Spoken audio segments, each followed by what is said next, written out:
Good morning. Good morning. Red Friday morning, Boogie with the Bull.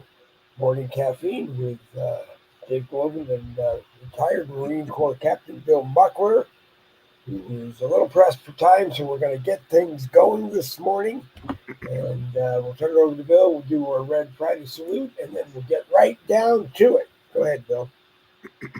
Hey, good morning, Dave. Yeah, I've got a lot of things going on, and obviously it's Red Friday, and everything I got going on is kind of veteran related. So anyway, remember everyone deployed.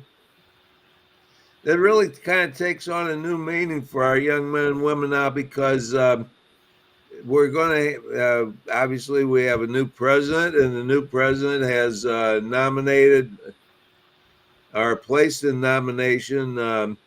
Pete Hegseth, who is a Army major, has a couple of Bronze Stars, is still in the Army, serving in the Army National Guard. Um,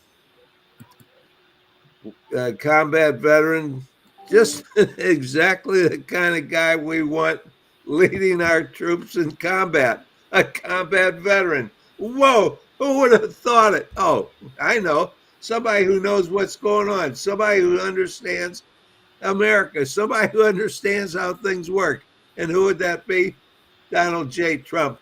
That's Certainly not Biden, Harris, or Lloyd Austin or Tony Blinken or any of those jerks that finally we're going to be rid of. We got another 2 months to go, but we'll be done with the most incompetent administration that's ever been known to mankind. Unbelievable. So anyway, our young men and women now at least will have a commander in chief and a secretary of defense who is on their side, who is supporting them and is doing everything to keep them trained and prepared and safe. We all know that being in the military is a pretty dangerous occupation. And we know that we do have fatalities and so forth. We didn't have any under Trump. We had them under Biden. Thankfully, most incompetent doofus that you could ever think of is gone. So anyway, we're talking about guys. Pete Hegseth. Boy, that let me tell you, Dave. This is how you know that this was the best choice, the perfect choice, because the left went crazy over it. Oh, he's nothing but a Fox news anchor, and he's only the weekend news anchor for Fox and Friends. He's not even good enough to be on the regular week. And they just on and on and on. It's just unbelievable. So the more they protest and the more they act like that, the more I'm convinced that hey, Trump's got the right guy in the right job. So that's the news of the week. And really, as far as I'm concerned, that's it. Dave, that's it, because now we're safe and secure. Oh, all my right. alarm to remind me that I have a I have a show with you today, Dave. Okay. I set the alarm. Right. We'll move right along. I have a Looney Tunes question for you, but I think you'll like this one. There seems to Okay. be, there seems to be lots of rumors that Joe Biden will step down to make Kamala Harris the first elected black female before Trump gets inaugurated on January 20th. I want you to tell me and anybody who is watching it is 100% BS, unlikely to happen, meaning that it probably won't happen. How do you respond to something so stupid and ridiculous and outrageous? I mean, who even thinks of these things and even comes up with these ideas? I mean, that's the most. This is It's actually laughable. Dave. Dave. I got a question for you. And and I don't want an answer. I don't want an answer, but where do you find the people that come up with these ideas? Because whoever they are, you need to get rid of them. Forget those Right. people because that Now, unbelievable. Well, let's talk about that. okay, First of now, all, okay, go ahead. Biden Biden's a Looney Tunes guy. He's got an ego that won't quit. There's no way he's going to cut short his term in presidency. He's already pissed off about the fact that he can't have another second term. Another thing is Joe Biden's in charge, right? And Joe Biden hates Kamala Harris. They won't even talk to each other. So there's no way that Joe Biden is going to leave the White House. So Kamala Harris, the person she hates more than anything else, can move into the White House just so they can say, Okay. hey, we were so magnanimous that we allowed the first woman of color to become president because everybody in the world would know that's such a phony thing. I mean, that's so ridiculous because it's so obvious that if something like that were to happen, it would be like she didn't earn the presidency. She's not the president. They did this just to make it look like we're for women of color. Anyway, I don't know, Dave. Whoever comes up with these ideas, don't tell me their name. Okay, I won't. Just I won't. just get because you come up with these Okay. ideas I will make on sure. every I show will make. about. I, And I will make sure they're not allowed to talk to me before, before, after you and I have done this broadcast on Friday. The only other one is one that's going to come from me. I believe that Joe Biden's head is so messed up right now that when he sat with President Trump the other day, it was just him and Trump. He looked at Trump and he said, Donald, I just don't want to be here anymore. If there was any way to bring you in early, I would do it. Would you do it? I don't know what the answer from Trump would have been, but I just think that from a dementia point of mind, dementia mind point of view, because I have dementia, that sometimes I get so confused that the best thing to do is just to say, hey, you're going to do this after me. Why don't you start doing it now? Or do you think that he's going to be hell bent and he's just going to do the days until he's done? And when Trump's getting inaugurated, he's going to sneak out of the White House and go home to Delaware if he isn't already there. I don't even know why we're talking about stuff like this, to tell you the truth, because first of all, I just explained to you that Biden has got such an ego and he's wanted to be president all of his life. He's not going to give up a day of it. He is going to be there to look good on January 20th on the steps of the Capitol building as Trump swears in, and he'll be there and Jill will be there to turn over to Donald and Melania the keys to the kingdom. Okay. There's no way in the world that Biden would ever even think of leaving 1 second early, much less 1 minute early, 1 hour early, 1 day early.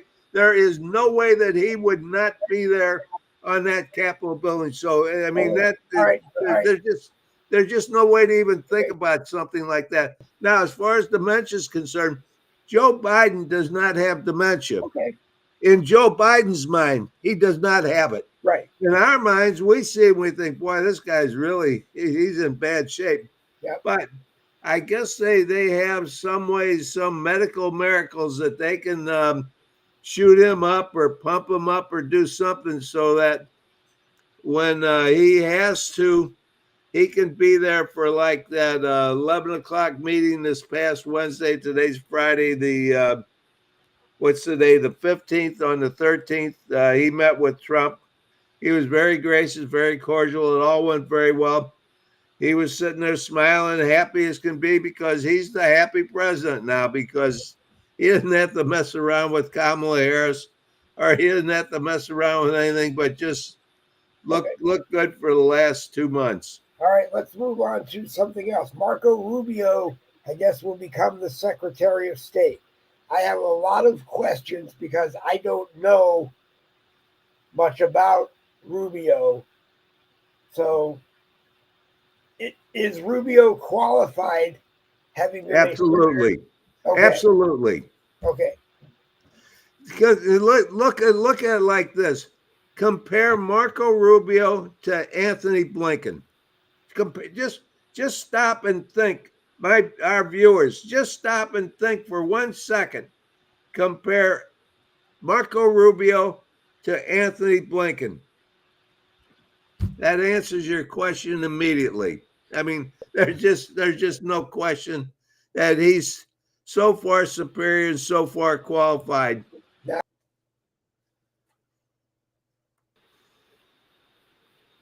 okay. Now, Rubio run for re-election, or is Rubio between having to run for re-election? So if he accepted the Secretary of State, would he have to resign his Senate seat? He'll have to resign his Senate seat, and I believe in the state of Florida that the Governor DeSantis, Yep. will have the privilege to appoint his successor. Okay. We will not have to have a special election in the state of Florida to replace not only Rubio, but Waltz and Gates. Okay. Now, I might be wrong on this, but I'm pretty sure that Okay. that's the way it is. Now, in some states, yeah, they have to have special elections, and Yep. they have time limits on it, like 6 months or whatever, to have the special election. So what will happen is Rubio will be sworn in as a senator from the great state of Florida on January 3rd of 2025. Okay. Okay? Yep. He will be sworn in as senator. This is how the Constitution works. This is why sometimes it just befuddles me, because I guess I've studied this Constitution. I know the Constitution, and I feel like, has anybody else even heard that we've got a Constitution in the United States and what's in it? I'm kind of wondering about that, because anyway, in any case, then Okay. on January 20th or thereabouts, maybe January 21st, depending on the timing, how it all works out, the Trump administration, Donald J. Trump, will place in nomination his candidates for his nominees for these various cabinet positions: Secretary of State, Secretary of Defense, et cetera, et cetera. At which time Marco Rubio will be one of them. Then it will be up to the Senate, who is now, the Senate is now governed by the Republicans, because they have 53 seats in the Senate, so they have the majority. John Thune then it'll be his responsibility to make sure that these candidates, these nominees, go in front of their respective committees, and the committees approve them and place their names for a vote on the Senate floor. That's called the advise and consent part of the Constitution. That will happen. The same thing will happen with Matt Gaetz, who's going to be nominated, or going to be placed for nomination as the Department as the Attorney General, Department of Defense. How do you feel about that? I mean, Justice, right? General? Look, Dave, don't ask me any questions about any of these nominees, because Trump has nailed it. He has done it. So there is no way that I could say, oh, wait a minute, maybe Trump Yeah, didn't yeah. do this right, he didn't do that right. Trump has got the smartest people in the world working with him to come up with the best candidates, the best nominees. So no matter what I think or you think or any of our viewers think, these are the most qualified and the best people to do the job. Okay, Period. okay, It doesn't make any difference what I think or don't think. I think Trump has he's hit a grand slam home run with every one of these candidates, with every one of these nominees. They're wonderful. There's no way that I'm going to question anything okay. that Trump has come up with, and he's got all these people. Great secretary of not secretary, great person in the as chief of staff.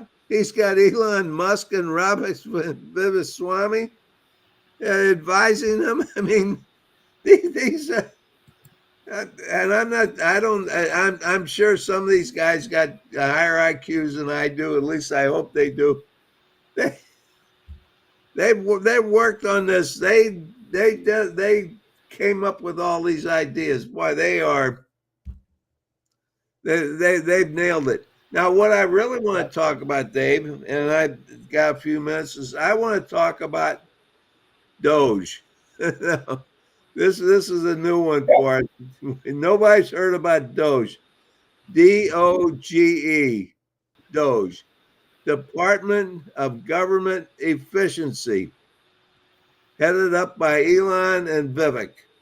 yep, They are going to go through the government budget, the government structures, the government bureaucracy, and they're going to make recommendations on what needs to be kept and what needs to be cut and what needs to be, I guess, adjusted or whatever.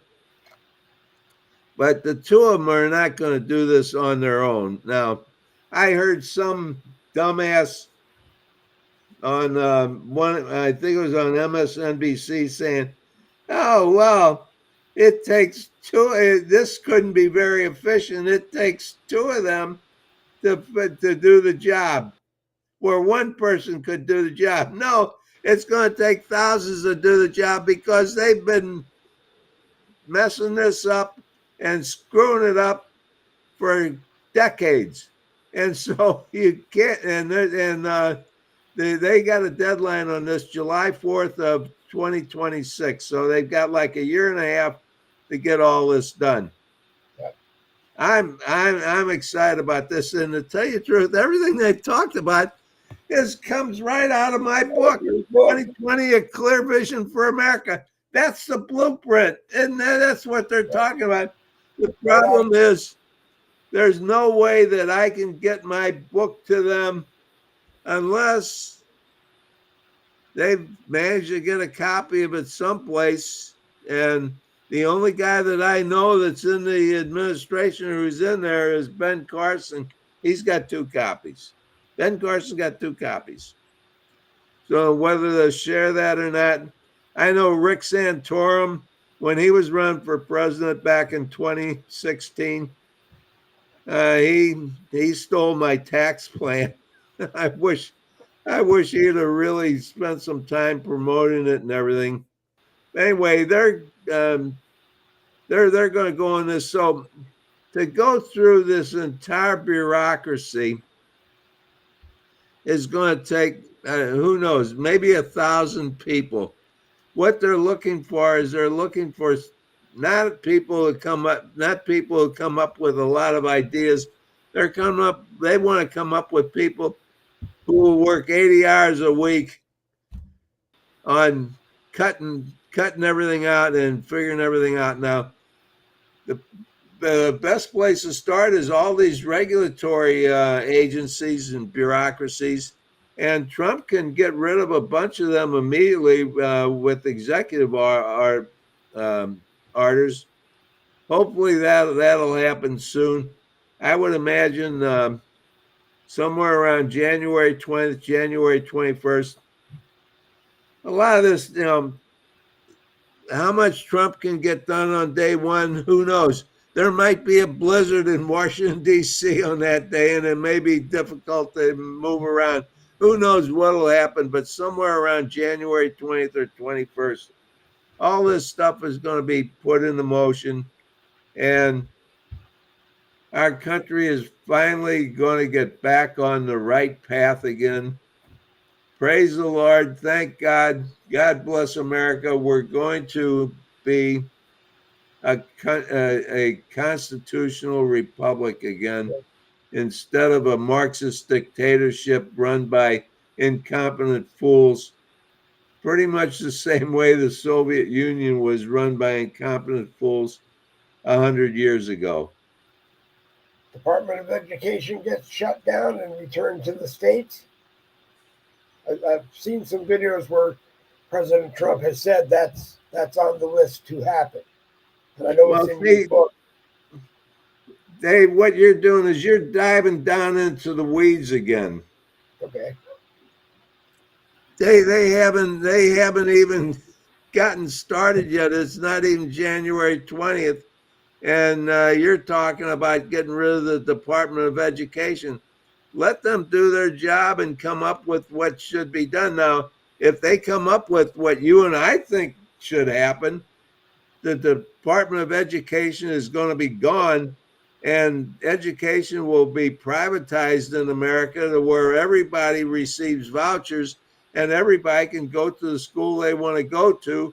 And this public school system that the Democrats all of a sudden now are moaning about, that, oh, we'll lose the public education system.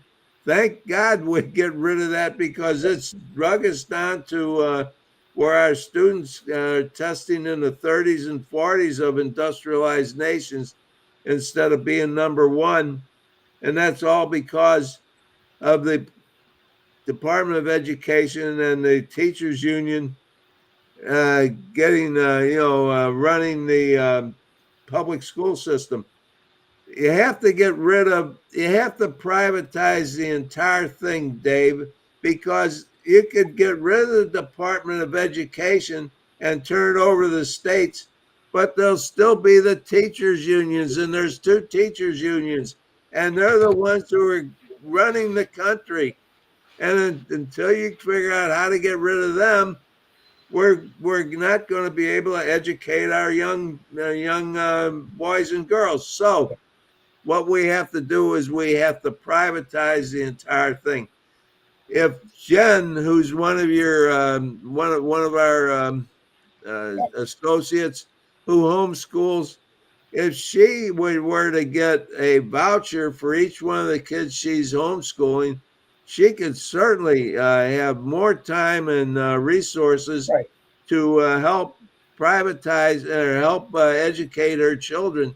I'm Right. just using her as an example so people can understand where we're coming from.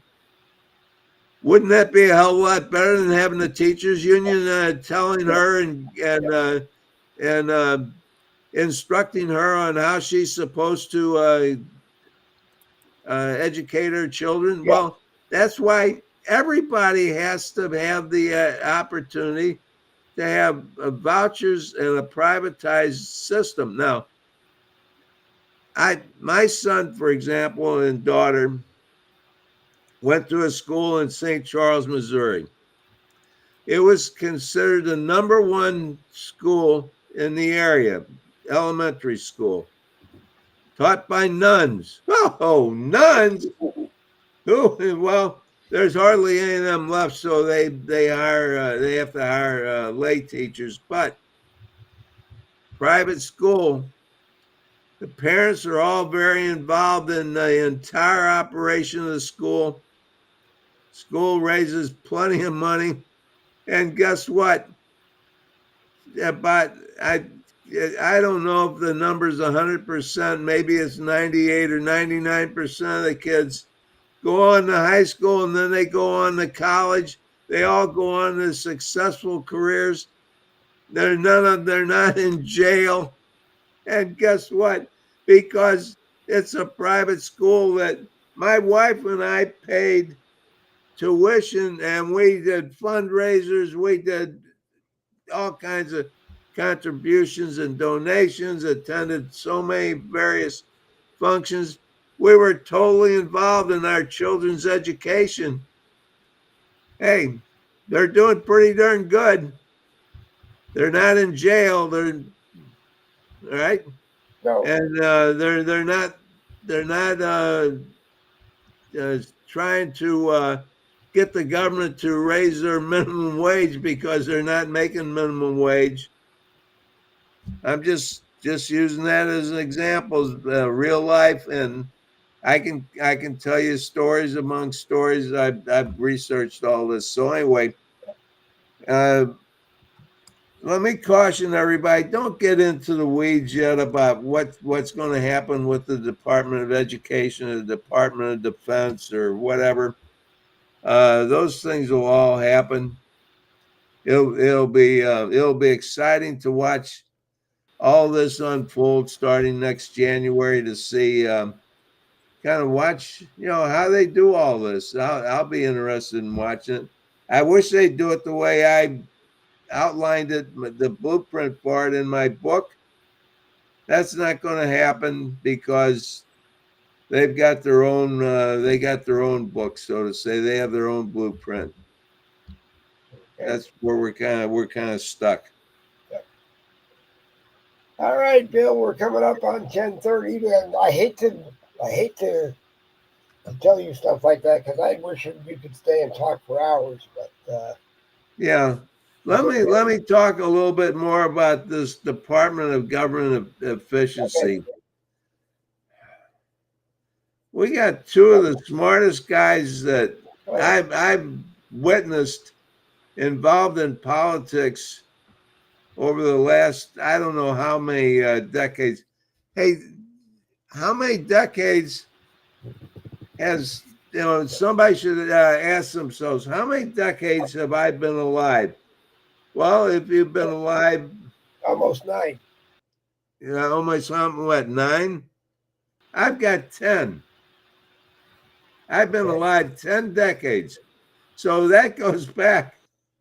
Now, that doesn't mean that I'm 100 years old, but I've lived in 10 different decades, starting with the 1930s and up to the 2020s. Okay. Yeah. I've witnessed a lot of stuff. I've been paying attention. I've been studying. I'm very passionate about what happens in America, and I'm thinking. Remember, in my book, I wrote a whole chapter about how we had to eliminate this bureaucracy that we have, unbelievable bureaucracy of unelected bureaucrats who have the attitude. And I've talked to these people. I've actually talked to them. I've had lunch and dinner with them. I've been places with them. I know these people. I know how they think. So I'm not just shooting off my mouth and saying, hey, what about this or that or whatever. These people think that they know more than any elected politician does. And they think, hey, these politicians come and they go. We're always here. We're the ones who know what's going on.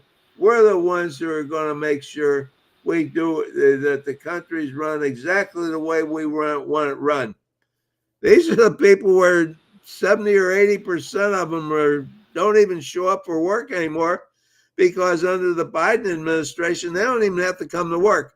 They can work from home. And you know what working from home is for a government employee? I I can tell you, it ain't. Not much. Oh boy, it's sad, Dave, but we're paying for all this, and they say, well, you can't cut out anything because all this stuff, all these non-discretionary funds. And why can't we cut some of that stuff out? You mean there's not fat in that when 70%, or and wait a minute, in the Social Security Administration, I think 90% of the Social Security Administration personnel have refused to come back to work since COVID. Are you telling me that there's not some excess there? Now, let's talk about Bill Muckler's experience as a consultant for more than 40 years. And that was one of my jobs as a work process management expert, supposedly expert, was to determine how companies should be run, how they should operate in the best, most effective way. And what we found is almost every company that we went to had 50% efficiency, 50% productivity. Now, we knew we couldn't get it all out, but if we could get them up to 75 or 80% productivity, that was huge. Now, I can tell you, most of these companies were run pretty damn well, a hell of a lot better than the federal government is. So I would say that the productivity, just from what I know, my experience, and I'll put my experience in this area up against anybody in the world because I think that I was as good as anybody that came around. Yep. The 30%, 20 to 30%, depending on the department, might be the maximum efficiency we're getting out of the federal government employees and their agencies. And that's why I'm saying we've got more than 2,100 of them. Just get rid of all of them. I could save Elon and Vivek a lot of time. Hey, just delete them all and then see what happens. I don't think anything would happen. How about FEMA? Do we need FEMA? And did you see the FEMA's instructions? Don't go to Trump homes. Well, I can tell you exactly. I put in for the hurricane a couple of years ago. I put in a claim. Wasn't for much, but everybody's put in claims. I put in a claim just like any good citizen should.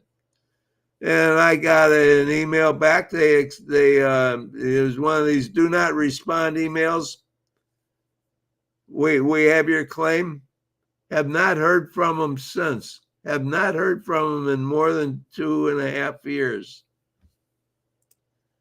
Well, they know who I vote for because it's all part of the county records. Oh, Dave. Things are going to be exciting. But I think it needs to be up to make sure it's actually doing the job that it was intended to do, and it's doing its job for American citizens and not just paying for illegal immigrants to stay in 5-star hotels. But I don't want to keep you. I hate making you run late. No, there's another thing that you need to add on to that is we don't need the FEMA people living in 5-star hotels like they did when we had the fires on Maui in Hawaii. And the people there were displaced. Right. And what happened, right, there was no place for them to stay because the FEMA people were staying in all the luxury hotels. And everybody else. So they need to be sleeping on the ground in tents with everybody else. So now everybody should have an idea how excited I am about that fact that we're going to be on a new path. It's not that somebody other than a Marxist got elected the president. It's that we got a clean sweep with the presidency, the Senate, and the House, and we've got a favorable Supreme Court that maybe now we can start to get something done. I hope that some of these Republicans don't do the stuff they did before where they decide, like John McCain voted the one vote against getting rid of Obamacare. That would have been gone. So that's what Trump ran into in his first term.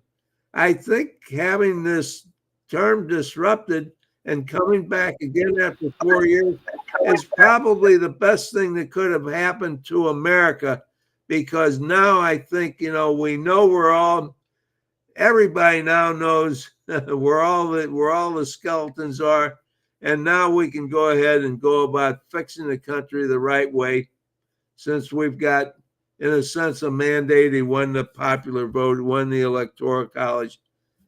Popular vote doesn't mean anything, but he won it, so it's nice to talk about. Okay, All right. Dave, it's a pleasure being with you, man. I got Yep. I Yeah. got to You're get doing going good. You got now. a busy weekend. Yeah, let me tell you what's going to happen tonight. Tonight we're celebrating the 249th birthday of the United States Marine Corps. Now, the Marine Corps birthday is actually on November 10th, but in order for all of us, and there'll be like maybe 80 or 90 people there at this celebration dinner, cake cutting. It's a very, very nice celebration. If anybody's ever had an opportunity to attend one, they're just completely blown away with how great it is. That I'll be part of that. Um, Last year I was a guest of honor, so I was the main speaker. I'm not that this year, but in any case, I'm going to be going to that. And the reason we're having it on the 15th instead of the 10th is it's so difficult to get the venues, and we need to do it like on a Friday or a Saturday. We can't do it in the middle of the week. It doesn't work for the people who will attend. And so we're having it at the Space Coast Convention Center in Brevard County, which is Cape Canaveral. And so I'm going to put on a coat and tie. My dress blues are going to stay hung in the closet, and I'm going That to was going to be my drive next over question. there, and I'm going to be ready for the celebration. That was going to be my next question. When we get a picture of Captain Muckler in his dress blues. No, you won't get a picture of the. I thought about getting some dress blues a All right. year or so ago. Too expensive for just wearing once or twice a year. $1,400 suit. Yeah. I just can't justify. Yeah. All right, Bill. Goodbye, everybody. All right. Yeah, We'll see you next Friday. right. Very good. All right. Thank you, Bill.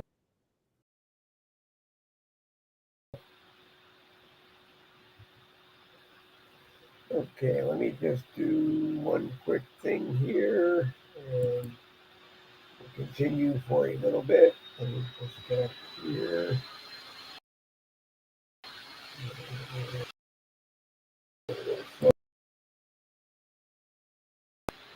There we go. Send a lead to Randy Rhodes and bring Randy in for some some commentary this morning. And anyone else that might want to pop in, we got about another half hour. We can do. We'll see where we go. But, Randy Rhodes is on his way in. Let's see who else joins us. Give me a minute here to get down.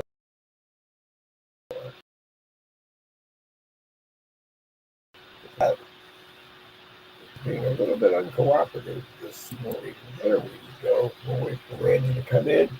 And anyone else who is watching wants to maybe come on for a little bit, you're welcome to join us. Bill had a limited availability for today, so I figured we would just turn it open to an open discussion for the remaining time that we have. So, Randy, if you're out there, you have the link. You're more than welcome to come in. Anyone in the live chat is more than welcome to come in.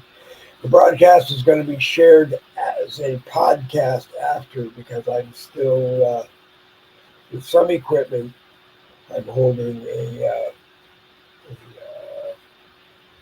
3 share limit, which makes it too hard to send shares out at the same time. But if you're watching, please share and comment that you liked it. And if you didn't like it, please comment that you didn't like it. Tell me why. see, Nina Dillon is watching, David Novak watching. And let's see, we're waiting for Randy. Give him another minute or two. And I think that's it. Anybody with weekend plans, let me know. Conservative weekend plans are a plus if you're here in Florida. If you're attending any kind of a conservative function, if you're in any other state and you're attending a conservative function this weekend, come on in and let us know. If it's open to the public, make sure you plug that and let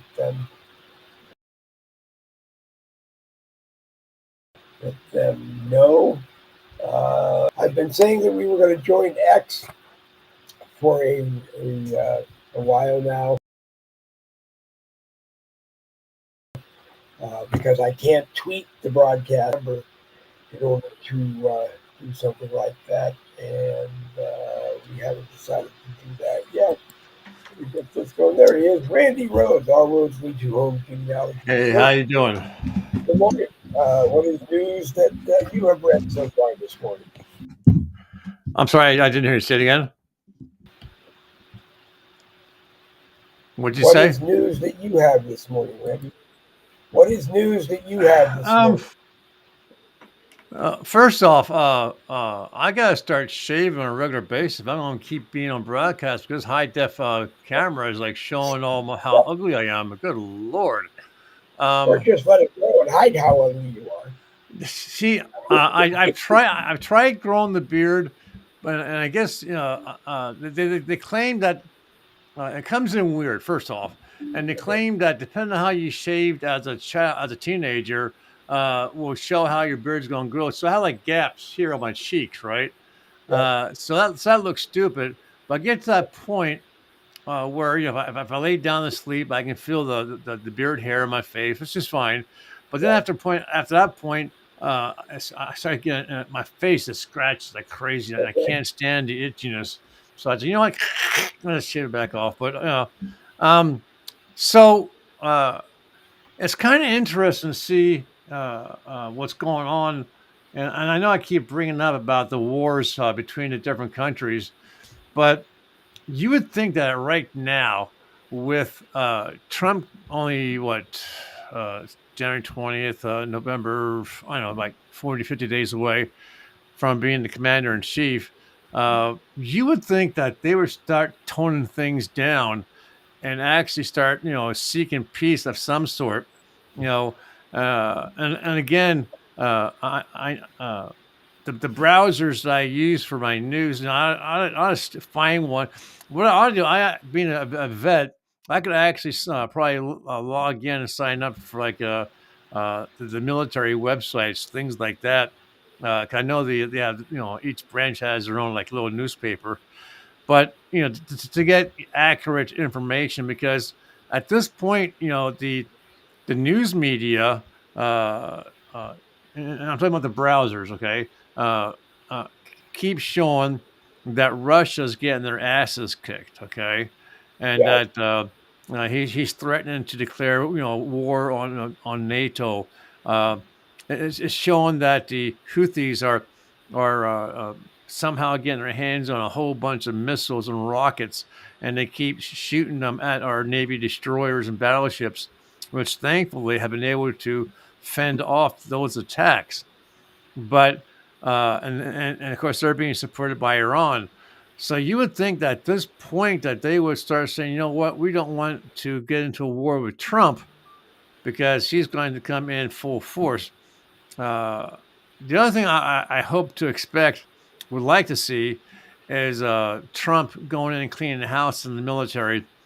Uh, I know Well, this is going to sound wrong, no, okay, go ahead. but I was in the Air Force. My dad was in the Air Force for 22 years. My family is basically military, and to see men, primarily men, um, uh, dressing up in women's clothes, women's uniforms, with the wigs and the makeup and um, I should have probably taken that phone call. Oh shit. It's up to you. If you got Um, to go and take the call, that's okay. No, I actually hung up on him. Okay. Damn. I thought I would bring Um, you in and give you. no, well, I'm getting this letter in the mail, from the office of, what was it? Office of the state inspector's office, which makes absolutely no sense because when I look into them, they're primarily like they deal with insurance companies and things like that, not individuals. But they did indicate also that there's a fraud going on where people are getting letters in the mail. And I had made a phone call to them earlier and left the voicemail. Um, hang on one second, okay? Okay. They left me voicemail. All right, go ahead. Jerry, if you're around and you want to join, that's okay. If not, I think I'm going to just work it up and wrap it up. David Novar, if I see that you're still watching, stick around. I'm going to get a hold of you as soon as I, wrap this up. I have That was not it. Okay. Randy Rhodes is back. So, and I don't know who watches your shows. I think I'm safe in saying primarily conservatives, You need to what? Cut out conservative right something wing about who watched. people. I Okay, said. well, I okay. said I feel confident that the majority of your people that watch your show are conservative right wing people. So what I'm about to say shouldn't offend them. Um, Okay. I don't believe that the military is any place for someone to come out, but also to come out in a point where they're actually dressing in the opposite gender's uniforms. That admiral for the Navy, she every time I see him or her, it sickens me to see a man who I don't think he's gone through any type of surgeries, but to be the admiral of the Navy and have the rank that he does, and he's pretend to be a woman. And I see these others, pictures and videos of these men, various branches of the military, dressing women's clothes and bullshit like that. I'm sorry. Um, I was raised in a military family, and that stuff doesn't fly. So I'm hoping that Well, I understand. Trump's able to clean that part of it up. Yep. Um, Yeah. I mean, the only reason I can see that maybe it's being allowed to happen through the Biden regime and other maybe to I'm thinking about an admiral in a dress trying to park a boat close enough to the shore to and you know, oh, what's going on here? but then again, I really know, it creates. It's time to decide whether or not they're going to be in the military, and if they're not going to be in the military, then they need to go. Hold on, let's see something. Hold on a second. If they give them, you probably let them go. Benefits just like anybody else, but as far as recall, call them back. But my big question is that a lot of them that are wearing dresses now have been wearing dresses for a long time. In the one case of that admiral, and that admiral, by doing so, the Klinger defense doesn't seem to work with me really any longer. If you don't want to be in and you have a mental illness, then you don't belong in. Uh, to, you have to think of the military as a family, and everybody is relying on everybody else. And if you have some kind of a mental disability and you're not at 100% with everyone else who's with you at 100%, well, then you could have a problem. Uh, you know, and I just don't. I just don't. I'm reading something here. And like I have said before, that he has been in for so long that I don't believe he was wearing his dresses. I believe at some point she decided to start, or they decided to start wearing their dresses, and they got away with it. And maybe it's wrong. You know, General Milley was trying to bring uh, in that new military. the new military is wrong. As far as responding to your comment about all the wars around the world that are going on, a lot of them have responded to end things. So we already know that Putin wants to end Ukraine. Uh, I don't know whether or not Zelensky feels the same way. Hamas wants to end the Gaza situation. I think Iran has sent out feelers that maybe they want to do it. But my big question is, it's got to be more than talk from these countries. You can't get Trump on the phone or get Trump out to your country and say, yeah, yeah, yeah, yeah, yeah, we're going to do this, we're going to do that, we're going to stop. And as soon as his plane is out of your country's airspace, you go back to doing exactly what you were doing uh, before. I'd also be concerned in some cases about President Trump traveling to some countries uh, that were previously hostile to the United States and may still be hostile to the United States and trying to broker peace. I think there's a chain of command that before they sit down with President Trump, they need to go through. They need to see uh, Secretary of State Rubio. They need to see Secretary of Defense Peter. I don't know his last name starts with an H. Hegworth or Hegworth. You know, They need to see Peter and the final meeting is with Trump. We signed the peace accords, and hopefully everybody tries to learn to coexist as best as can. Go ahead, Randy. what I was reading was um, uh, Dick Van Dyke supported Kamala Harris, which kind of doesn't Yeah, surprise me since a lot of his movies are with Disney, and I guess to try and stay on their good side. That he did vote Democrat. He also indicated that he probably won't be around to celebrate at the inauguration. He's 99 years old, he's so he 99 years old.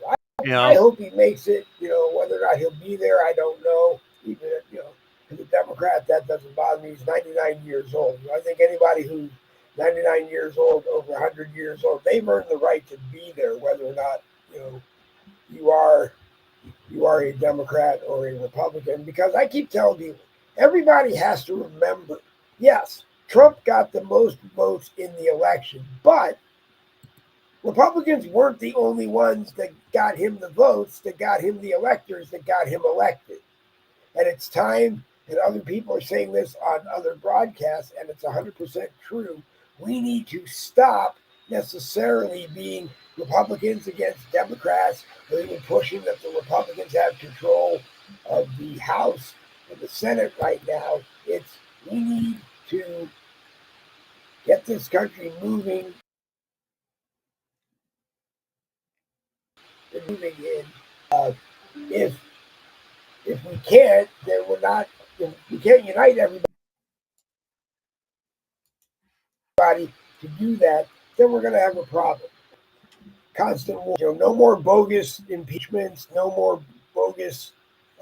In 2 years, there's a midterm election. The Democrats could win, and they could spend 2 years trying to get him out. Because they want to impeach him rather than let him finish his term. You know, just you know, there are things we need to do. There are things that are unfortunately going to remove a lot of Democrats from the jobs they have in the federal government. But you know what? That's what happens when the commander in chief and the president changes.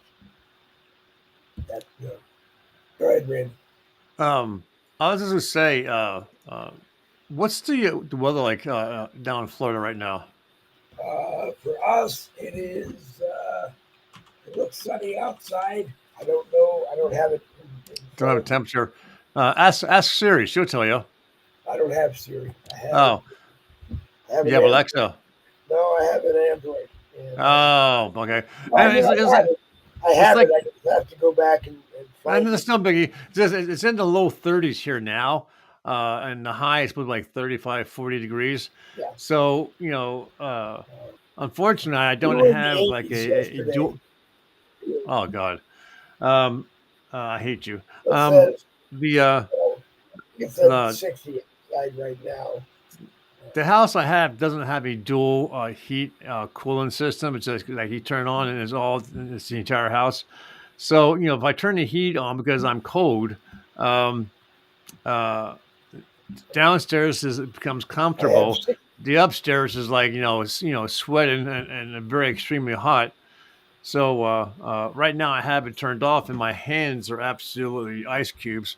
So I might have to turn the heat back on. But you know, th- th- Yep. um, House in cloud I, like, and it was 80 degrees. It said 80 degrees, damn. and it felt like 80 degrees. Uh, See, my mom, what I my know, mom, what I know of Florida people, 62 degrees can be cold for some.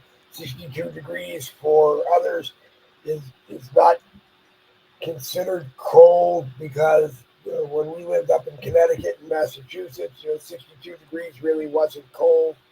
Uh, but we go out every once in a while, see people when it's 60 degrees outside, they're dressed like it's winter. Uh, my mom, when she was alive, her dad was well off. If you ever see the image on my All Roads Lead Home Genealogy page on Facebook, that house used to be her home when she was a child growing up. He had a huge amount of acreage with that farm and a bunch of other buildings for like livestock and things like that. And of course, he got older, and none of the kids really wanted to stay in the farming business, so he wound up selling it. But he moved down. He married a woman from Virginia, and in his old age, and she saw an old man with money, and she decided. My opinion, for what it's worth, she's found a man, old man with a lot of money, and decided to marry him.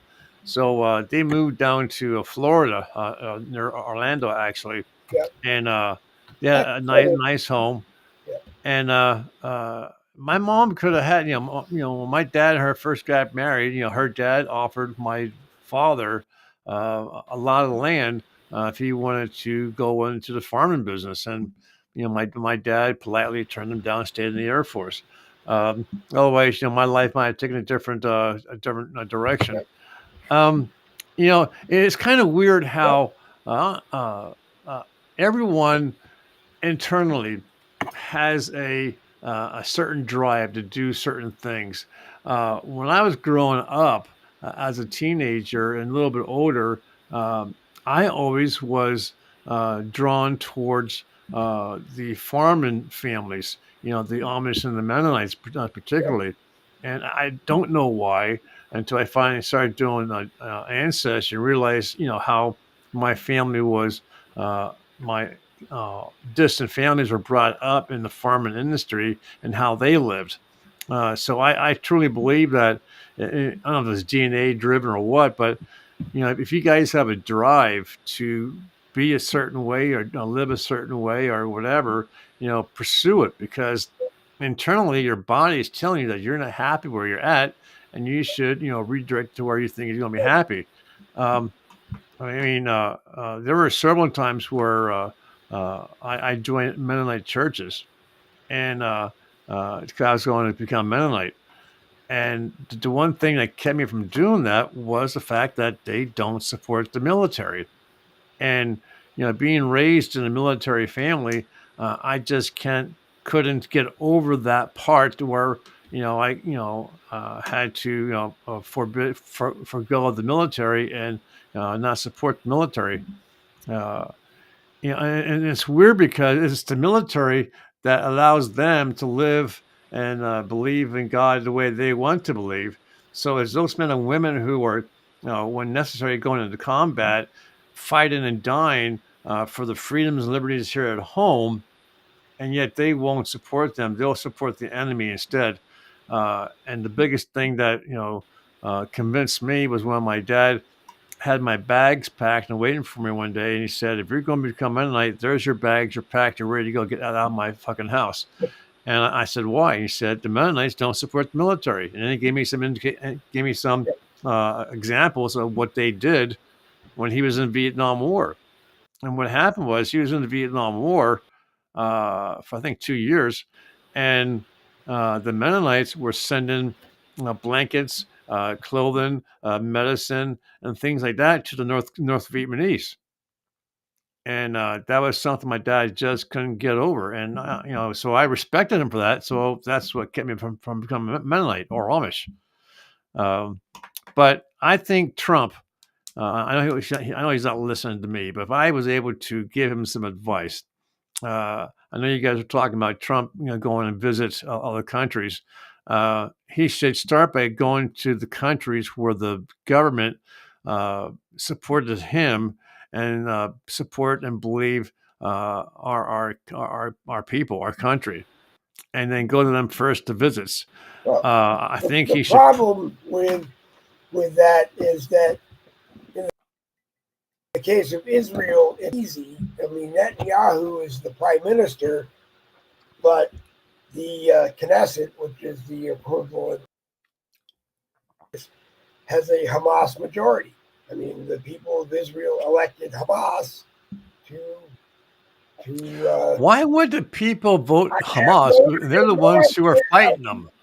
I have no idea, other than maybe a majority of them that voted on West Bank and Gaza Hamasites that just thought maybe they could take over Israel with the majority vote. Uh, could it have happened? I really don't know. I don't really want to speculate on it. If it did, it could have been much worse than it is. But then again, I look at it where, like I said earlier, if President Trump is getting calls from these world leaders, or these world leaders are communicating in the media that they want to sit down with him and where conflicts are, then maybe it's a good thing.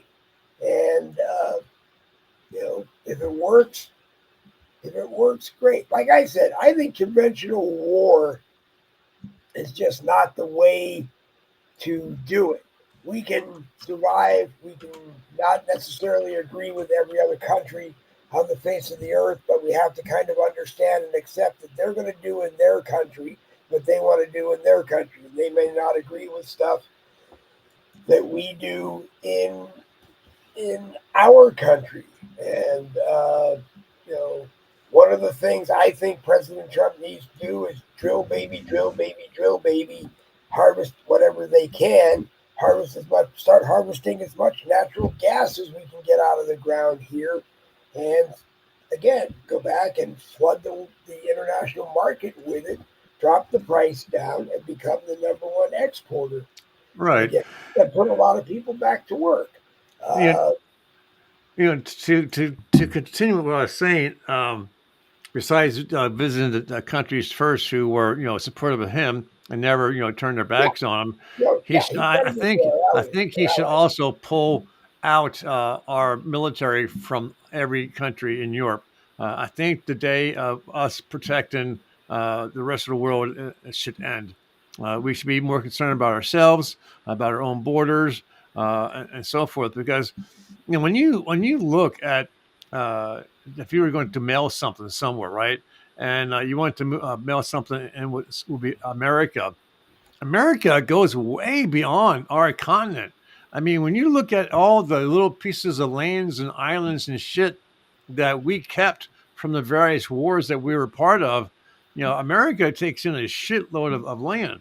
Uh, I think we should be concerned with our own selves, protect our own people, and say to Europe, to NATO, you need to pony up and protect yourselves. Now, if war comes to your shoreline and need our help, fine, we'll come in then. But to house our military there and provide them with all the money and shit that we give them, and they give us nothing back in return, I think that should end. Well, I think just like Trump pulled out of NATO, saying that the United States was not in his first term.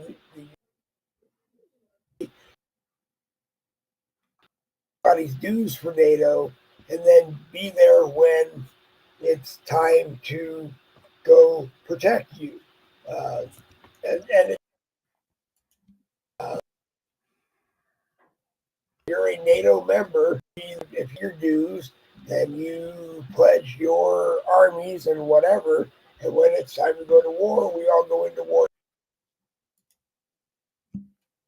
together and hopefully try to snuff it out. Just Yeah, you can't. You, to me, yeah, like I said, to me, an outdated thing because I know that our military is developed enough to not take thousands of troops into battle and risk losing thousands of troops in battle. And I'm sure our enemies can do the same thing. So my whole idea is I have nukes, you have nukes, resolve our conflicts, not nuking each other. There's just no reason for it, the way I see it. But yeah, but it goes beyond the nukes. It goes beyond, with the technology the way it is, and the ingenious way that they have been building weapons and stuff like these damn, robotic dogs that I saw at Mar-a-Lago protecting Trump and his people. But they're also being used in combat between Russia and Ukraine, um, meaning that Ukrainians use them against Russia. And then those damn drones to drop, bombs and shit on top of people. And um, there are some very unique and very horrendous ways that the soldiers are dying in the field, like that goes beyond the conventional warfare. but, ho- Um, but hopefully another way of ending war is, I'm president of the United States and you're president of genealogy land. Maybe it came out of my head. And I call you and I say, Randy, go look in the mirror. There's a glowing red dot on your head.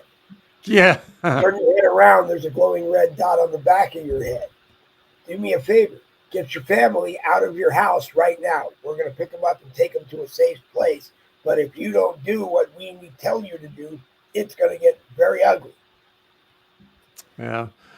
That I, bullet, I that just, bullet's gonna go. That right, bullet's gonna go into my head and out the other way, and there's nothing right, between stopping it. right. But I just don't think in a civilized world it's necessary for that, especially when not everybody is as smart as Trump and Putin, who can play 5 level chess and have a conversation and take care of the Russian problem. It's really not even a Russian problem. He wants to flex and be. He wants to bring Russia back. He wants to bring Russia back. He wants to be the protector of Eastern Europe. He wants to supply Eastern Europe with all the natural resources he has in Russia, and doesn't want them to be the largest natural. Wants to sell natural gas to China. He wants to sell it to this. He wants to sell it to that. Where countries outside of Eastern Europe, or Asia or wherever, you got to limit and understand that it's a global market and the lowest price is going to get it bought. But like you said, I think we're getting need to get that we don't need to be in. And Ukraine is going to be another Afghanistan, and it's going to go on for another 20 years, if not longer. And No, no, I I don't. No, hope I that don't. the vice I and disagree. realize and look and explore this and sit down with our $70 trillion a month, and we can't do this. And I hope he goes to the Department of Homeland Security and says, we can't give people iPhones, iPads, free grocery shopping carts, uh, you know, putting them up in 5-star hotels. We need to deal with our American citizen homeless problem. You know, we can't just we can't just clean up the streets of San Francisco when Ping is coming from China to go through Chinatown and make sure he doesn't see anything. And there were reports of him talking to, or his people talking to, American media saying he knows of all this stuff. So why did you hide it? Well, it's an embarrassment to the local governments, you Then know. do something about it. Huh? Do something about it. You can walk Yeah. up, unless there are fences now around Nancy Pelosi's brick mansion in San Francisco. You can walk right up to it. So I mean, if you don't want people doing their business on the street, then do something to help those people. Build more public bathrooms or something. If you don't want them sleeping under bridges, build more. You know, do something to help the homeless situation. Help people get jobs. You know, Unfortunately, it always seems that it has to be. You got to get people into some kind of. The word starts with an R, and I can't think of it anymore. But you got to get people into some kind of help program to, decide whether or not they're going to be someone who wants the help and will move up and along and get a job and become able to pay for a house or a room in a house or whatever. We are the United States of America, and as far as I'm concerned, no American citizen should be living on the street. No child should be living on the I street. mean, especially when you have these unique people like the Amish building these small homes that are taking they're going down south where the hurricane Yeah, damage is, and they're building these really unique small homes that are designed to beautiful house home. a Yeah, family. When we look at them, they are, like you said, very beautiful. They're very usable. They have like a sitting room, a bedroom. They got a kitchen. They got a bathroom. we, For now, somebody in that's our government, yeah, somebody in our government should be sitting down with whoever that Amish home development company and saying, hey, what is the because you don't want money, so you want something. What can we do? What can we work with you to get you to do this? And wherever it is, however much it is, help, like you said, build the box that can go anywhere and be, I mean, hell, you can buy them from Amazon. yeah. Elon Musk said when he was first talking about box homes and doing something before he I think he bought Box House and that was the basis for the homes that he built. His plan was to basically have a home that a Tesla could pull, and you could take it Hmm. anywhere. You go to where you want one built to live in Florida.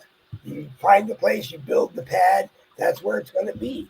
If you get a job in Texas, you sell your pad and you move to Texas where you had a pad built and that may just be the way it is, or go even smaller. If you can live in a motorhome, you know, then then that's what you do. You Yeah. know, but there shouldn't be, not just veterans. Like and I respect Jerry for his comments when I brought it up the other night. It's not just veterans; it's everybody. It's American citizens. There's no reason why people in America, American citizens should be homeless. Our economy may be screwed up, but if you can get a job and you can work, you can help with the expenses uh, and get Um, yourself off the street if you really I mean, there are some who want to get. correct exactly. You There know, are some and people who would rather live in the sewers, who rather live in the subways. They just given up on life and just want to, you know. And it makes me wonder if you're that down that you well, want to live that way, then why not just end your life? I mean, I I mean, know a lady, she passed away, I believe, who very wealthy family around where I lived in Massachusetts. Just her family was either politically not what she wanted or just total idiots, not what she wanted.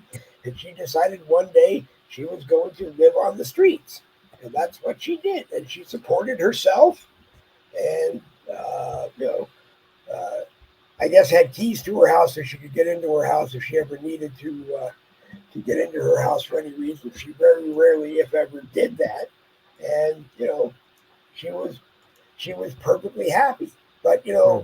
I there are I'm sure a lot of homeless people that are unhappy. Either the job down or moved out of state or whatever, and they they ended up without a place to live. I hope that helping families, American citizen families, get off the streets and into something is going to be an important thing that Health and Human Services Secretary Robert Kennedy uh, dives into. I read today, I wasn't sure about this, I'd heard rumors about it. He evidently wants to shut down the FDA. I already know that there Hmm. were two phone calls. One was to the lawyers of all the pharmaceutical companies in the United States, and the other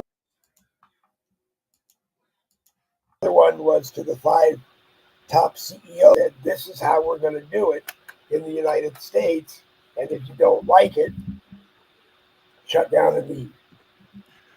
Yeah, But this is I think there's a lot of people who how we're should going to do start it. brushing off their resumes because I think there's going to be a lot of people who are going to be losing their jobs, There, day one through day 30. yeah. So they better start getting their resumes I together. think people should start getting their resumes in. I think that by the same token, they need to wait as far as get your resume in. Yeah, get your resume in until later in 2025 before you hear back, because as our economy hopefully starts to improve, you know, what may have happened is you got your resume in before anybody else, so hopefully you have a good shot at getting a job. But I also, by the same token, think that slowly but surely there's going to be a boatload of jobs that are Yeah. going to open up, and That's some of what, them are fortunately for some, it's going to be jobs that you can do working at home. and there's nothing wrong with that. I mean, There isn't.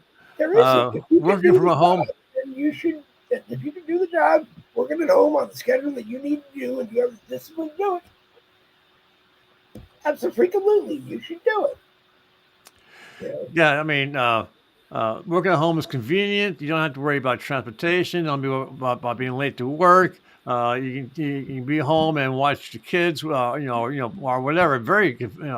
and some And most companies, companies provide you with a computer and the phone set up that you need and things like that. So and you some know, companies are so liberal that maybe you need to go in once a week, once every 2 weeks, once a month. I mean, I'm not saying work at home completely, because if I managed 100 people that work at home and 100 people that work in the office, I still think maybe once a month, all 200 people have to get together, maybe more often, have to right. get together and meet and understand what's going on. Or just the 100 people that work at home have to come in more often, because I mean, I wouldn't be comfortable just always popping on your computer screen and going, Randy, we got to talk. and especially if they're still collecting on like various health insurance and other benefits that a 40-hour a week person would be earning. So if you're doing 20 hours at home, you should go into a part-time status and lose those benefits. Now, if you're doing more than But that, I mean, I used to work for when I finally lost my job working for Comcast because of my knee replacements. For sure for a couple of years I worked for a company as a telephone uh, uh, oh I make phone calls and try and sell shit, right? yeah, And they provide me with computer and the stuff that I needed to do my job. Um, but I had to put in the hours in order to get the benefits, and uh, you, I came to the point where I couldn't keep up the hours because of my the pain level I was in. right. And they, the sad thing is that it was during that time when I was on like six different pain meds, and of course they listen into your conversation sometimes. It's like Uh, hey, Randy, we took notes on that last phone call that you were a little bit giddy. Well, What's going on there? yeah, but to me, if you're if you're on SSDI and you are told you can't work more than 80 hours a month, there are companies that will work with you. There are some Yes, yes, ways. There yeah, are some ways to get around it. There's something called the 9 month job trial. You yeah, can take a 9 month job trial. At the end of the 9 months, you and that company decide whether or not you're going to work there. If you're on SSDI and you take that full time job at that company, they wean you off of SSDI. It takes five right, years yep, to wean you off of it. And if anything happens during that 5 years, you immediately go back on. correct, correct. So it's The, not like they the leave you high and dry and you're going to be right. homeless. The government, like you said, the government doesn't want a person to be high and dry without some source of income. So they do give you that Right. period of time to try working full time, and if it doesn't work, to cut back the hours, and eventually, if you worked long enough and so forth, but then your injuries or whatever your disability was got worse, then you could you don't have to go back. You don't have to go back through the paperwork. You just say, hey, I can't work anymore, and then they say, you know what, you're approved before, you're approved again. Here comes your monthly checks.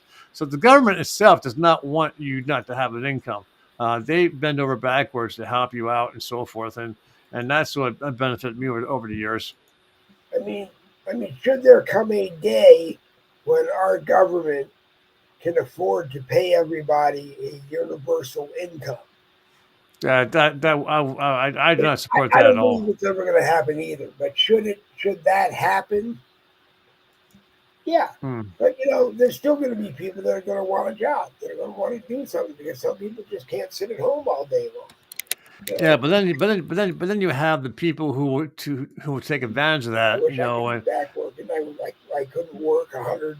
I can't work 80, 120, 160 hours a week like I did before. But I miss. Sometimes I miss. Sometimes I miss it. yeah.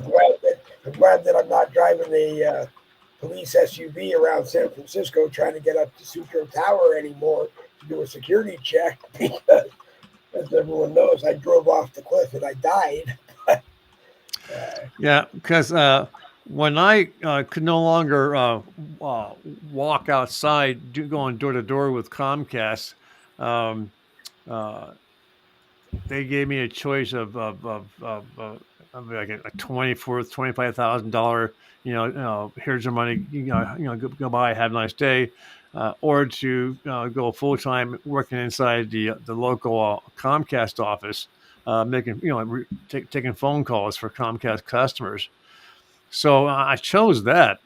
But Uh, I want to tell you what: if you are not built to receive 8 hours no, of total attacks, verbal attacks against you personally, because you work for Comcast, that job was not for you. I wound up having a no, heart attack on the floor and being rushed to the hospital.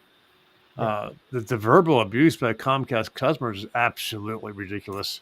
But if you're booking appointments for installations and that kind of stuff, and you're repeatedly meeting far exceeding, say, your weekly appointment goal, uh, but you're not out walking, to go out walking. They should have kept you doing that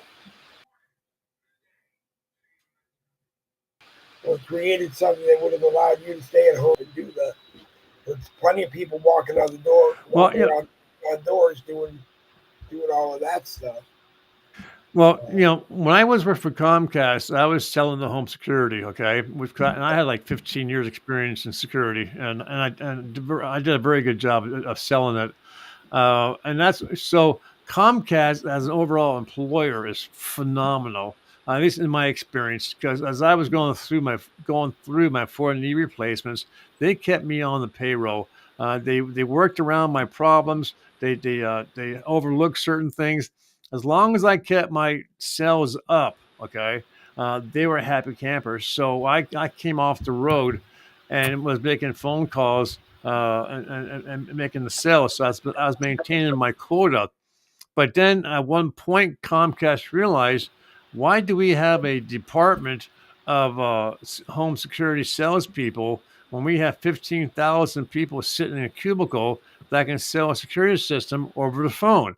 So they shut down my department totally. And then that's why I went into the office, taking the abuse of the Comcast customers. I'm going to tell you what, I've, it's an eye opener. It makes you think, wow, is that how I sound when I got upset with that person on the phone the other day? It's horrendous the abuse they take. In fact, it gets so bad where they start to threaten you personally, right? So Comcast has rules that if you're being personally attacked with physical harm, you raise your hand, and the supervisor will listen into the conversation.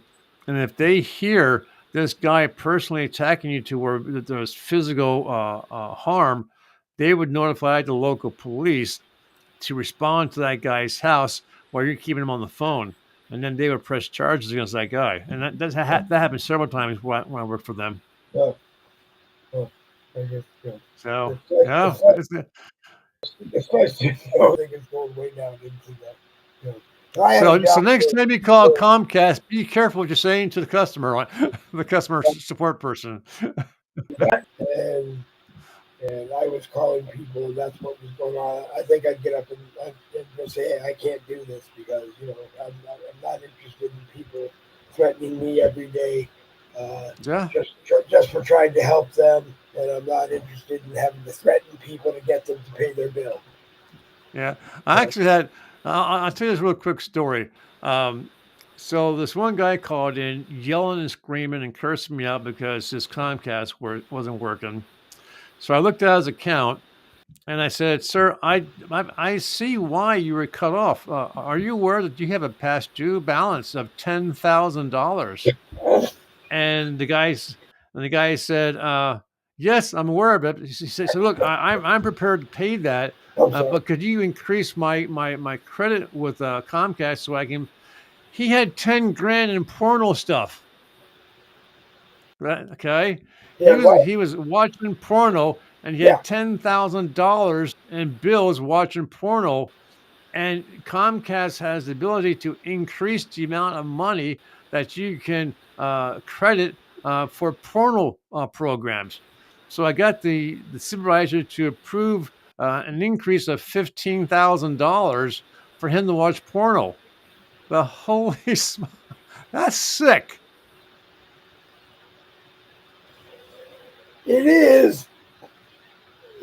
It is, and I don't know what you do in that case.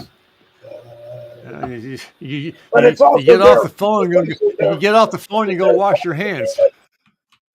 It's also let it grow to anywhere near them off. Yeah, true. They but shut it off. They could have shut it off. But he was shown as it didn't just go $10,000. Maybe they're P Diddy and No, I understand that, but he was allowed to charge up to $10,000. So once you hit $10,000 plus a dollar, that's when they shut him off. I think something. Well, he probably try to control. Excuse me. Yeah, it is. It's nuts.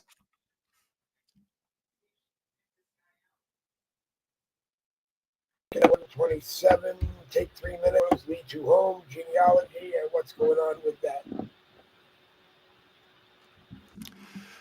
So big things happening here with some big things happen here with All Roads Lead Home Genealogy. I picked up a couple more people, so I have one slot left that I can feel comfortable in taking. So if you want to find out about your family, about where they came from, how they lived, how they died, what wars they were in, reach out to me. I can find phenomenal information. I have a lot of people. If you're looking for references, I can give you their names that they would, sing my praise of what I can do. It doesn't take a lot of time. I don't need anything personal as far as information to get you started. But reach out to me either through my Randall Rhodes Messenger on Facebook or through my site on the All Roads Legal Genealogy. And I'm still trying to find something special to do a broadcast on for my page, the original on the Roads to Discovering Ancestors. So that's still forthcoming. And that's where I'm at. Ouch.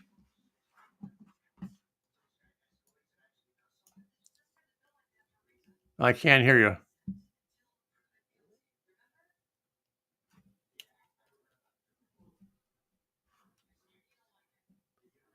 Bum, bum, bum. Cannot hear you.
I had my clock.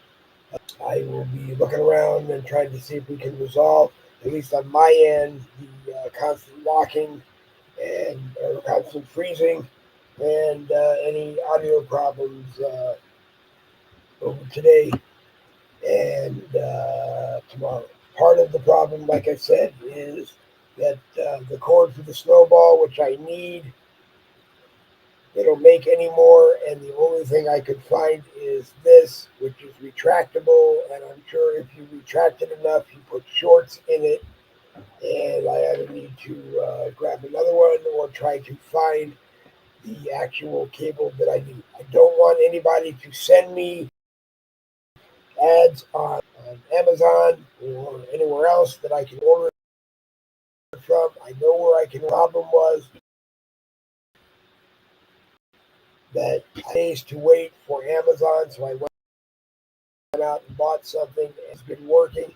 Also, don't know if last night there was bad weather in parts of Florida. There was bad weather in between Florida and Pennsylvania. So people were having trouble there. Interference from everybody on the line between me and Restream and Facebook and Facebook and Restream and me. I honestly don't know. We'll do the best with what we have. And if it gets to become a problem, then we will try to bear with me.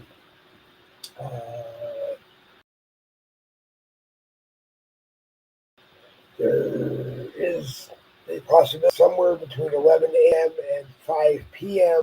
tomorrow on Saturday, a rare Saturday morning. I don't have any time picked out right now or even know that a time will be nailed down. If people are interested, please message me with with my buddy's profile picture and let me know. And you do what you have to do when you have something that breaks down and you need to get it fixed and you need to be able to do something. Okay, so we're not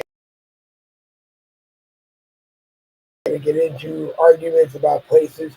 Florida, David, I'm not going to argue this with you where you can go in and buy that cord. Okay, all I'm going to say, and this is the last word I'm going to say on that cord. You cannot buy that cord anymore. Nobody in the United States of America makes that cord anymore. According to people that I talk to that have a lot more professional experience than both you and I. And I really don't want to argue with you on broadcast, and I really don't want to argue with you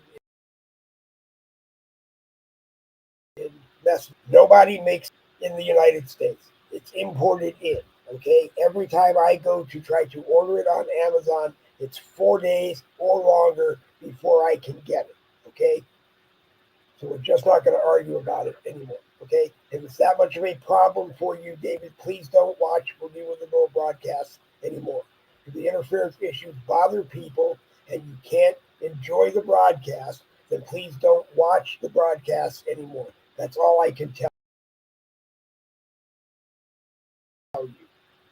Okay, because when you're in the middle of a broadcast, I have dementia, and my brain goes back 40 years ago when I was a disc jockey in San Jose, California, and if someone said this piece of equipment is not working, I waited for a commercial and I picked it up and I walked out of the room and I handed it to someone and said, "You have 60 seconds to walk back in and hand me a piece that works or figure out another way around it."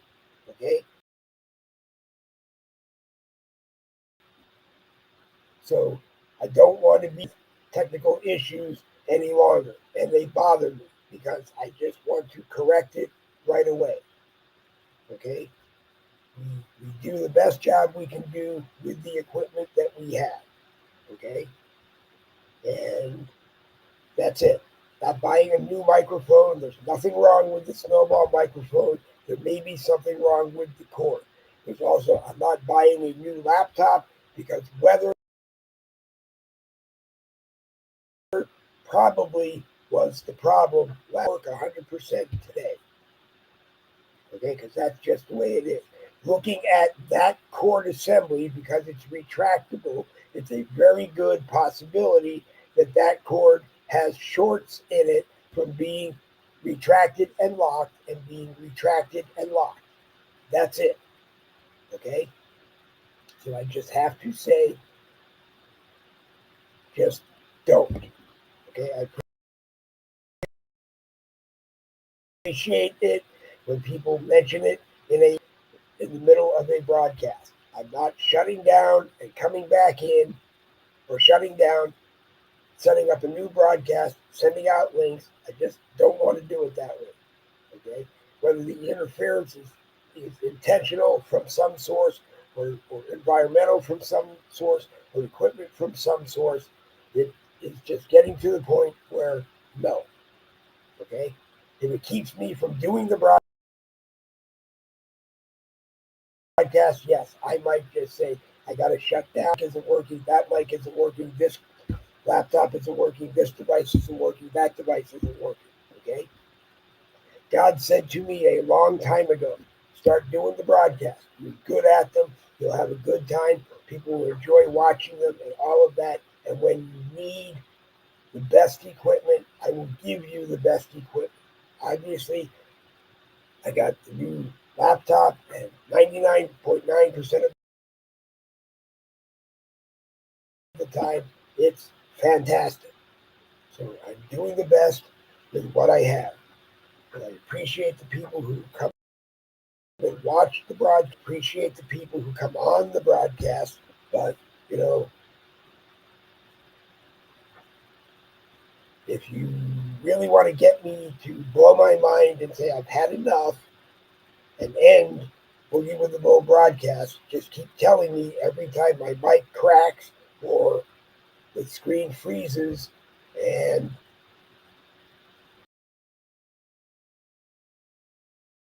you know eventually Facebook because we go to other places and nobody else complains.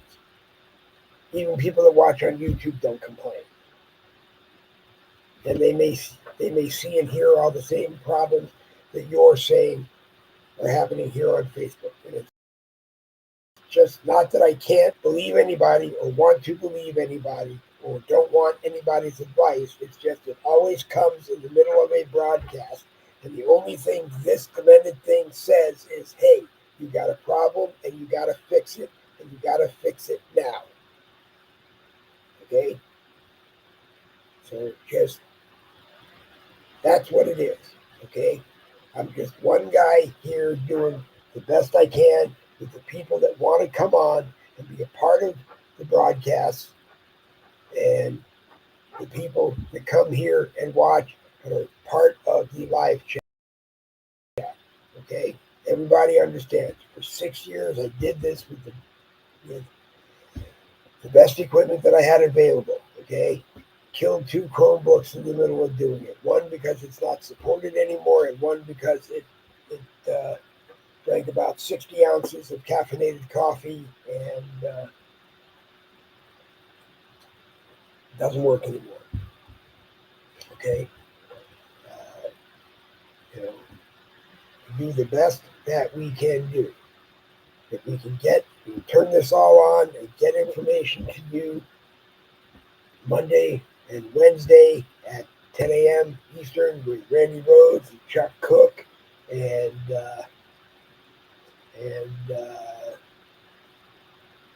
anyone else who comes on, or Bill Muckler on Friday, and if Bill has to leave early like today, anyone else who can come on and do the time that we want. Hold on a minute. Hold on a minute. Have a nice day. Okay? Okay. So, okay, I apologize for the rant, but I really don't want to hear every day that the mic cracked or a mic on our laptop cracked or we froze or we just did whatever, okay? We are doing the best that we can do. If I wanted to charge you a $500 a month subscription fee or even a 99-cent subscription fee to be able to watch the broadcasts on Facebook, I would, and maybe we would generate enough money to be able to buy the cords and do the fixes that we need. I just don't want to hear about it anymore. Okay? Because I can't do it. I don't have capital to run out and do it all the time. And what we do is what we do to be able to make sure that when it is time to do a broadcast, we are here. Okay? Just like when it's time to be on Facebook, being a group admin, we're there being a group admin. And it's time to do it. Do the best that I can do. Okay? I'm very sorry that it doesn't meet with other people's standards of excellence all the time. Okay? It just feels like you can't be happy. So unfortunately, after 5 or 6 years, if you're not happy because there are technical issues that come up in the middle of a broadcast and I can't drop everything that I am doing on the broadcast to take care of a technical issue, then go watch someplace else. There are other people that do this, people that do it a lot better than me. They don't have technical issues because they have people standing by from the minute they go live until the minute they shut off that are responsible for taking care of technical issues.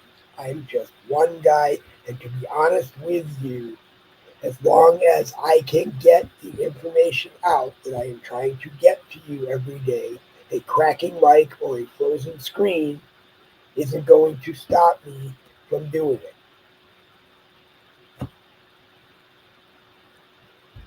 Craig, if you got a, let's see, what time is it right now? It's 11:45, roughly. You got a 12 o'clock appointment on that couch. I'm 62 years old. If I'm too old, let me know. And maybe it's time to sit on that couch or sit in a chair and talk. You know, I have learned in life you cannot make everybody happy, and trying to make everybody happy just doesn't work. Okay?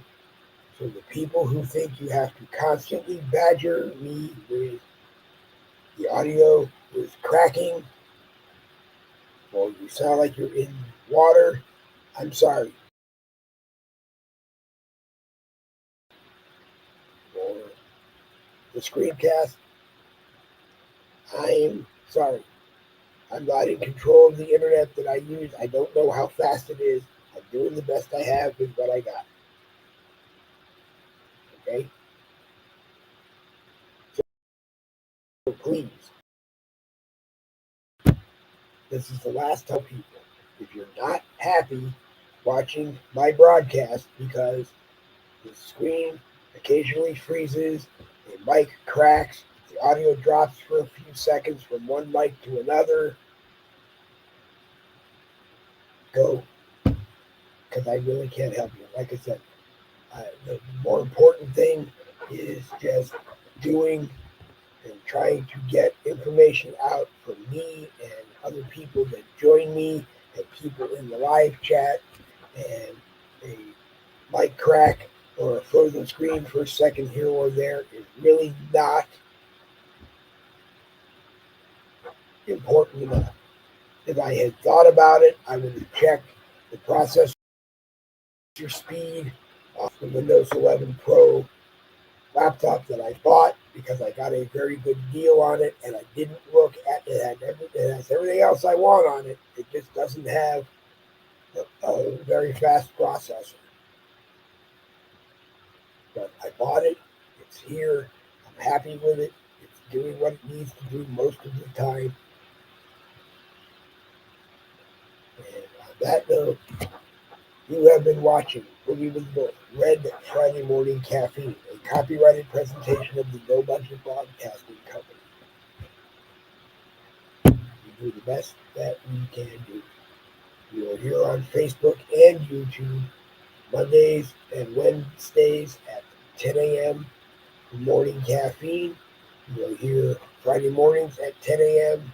with Joe Muckler for Red Friday Morning Caffeine. We are here 7 p.m. Tuesday and 7 p.m. Thursday for Tuesday night and Thursday night live. Anybody is welcome to join us. We have 10 camera positions available, so me and 9 others. You are more than welcome to come and join us if there is a camera slot. Otherwise, we will do our best to keep an eye on the live chat and bring you on to the screen. I do know that between Restream and Facebook, there is a serious delay, and or some comments just don't make it from Facebook to Restream. So you will hear me maybe read something from Facebook that didn't make it to me in Restream because I can't highlight it. But like I said, we are doing the best we can do with what we have. Okay? I don't have advertisers because I don't want to give them control of the program. I don't have sponsors because I haven't talked to enough to try to get them. And if I have to have rants over, cracking mics and frozen screens, no one's going to want to be a sponsor. Okay? But that's not important because to be honest with you, I never wanted to monetize the broadcast with the exception of being able to do that. We are not on X right now because X will cost me $11 a month. We're not on Rumble right now because Rumble will cost me $10 a month. Okay? I'm paying $19 a month for Restream, which I'm happy I'm doing because it's up the top left. I don't know if you can see it, but on my screen, there's a green 50% off only this Black Friday. If you're looking for a live stream partner for your broadcast, go to Restream and click on the 50% off. And that's not the way I see it. See what you get. What I know you get is you get 720p HD quality, and you get all the bells and whistles that you got on StreamYard in the $25 package, and you're now paying $45 for. And if that works, great. If you have thought about doing a broadcast, come and do a Boogie with the Bull broadcast. Okay? Because you'll hear and learn some things that maybe will help you in your broadcast. You'll learn how to make sure your screen doesn't freeze. You'll learn how to make sure your mic doesn't crack. Just learn how to deal with it. Because not everybody go out and build these multi-screens and multi-devices. You know, some of us just do the can with what we have anyway. I've said my piece, and I'm sticking to it. Double B's for victory. This Boogie with the Bull broadcast will come to an end. We'll hit this one. And before we hit this one, sometime tomorrow morning, or actually sometime tomorrow, I believe somewhere between 10 a.m. and 5 p.m., we will try to come on and do a broadcast. And I can't pray that the mics won't crack or sound like they're underwater. I can't prove that there won't be frozen screens.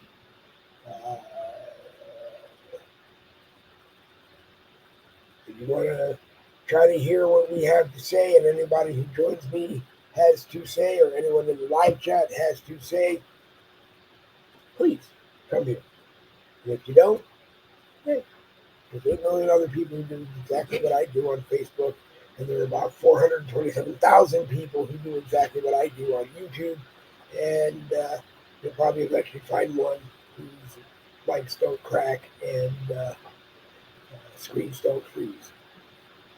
But anyway, good morning, Robin Brunson. Robin Brunson is a wonderful person, watches all the time. She's in Iowa. She is our official checker of audio quality in Iowa.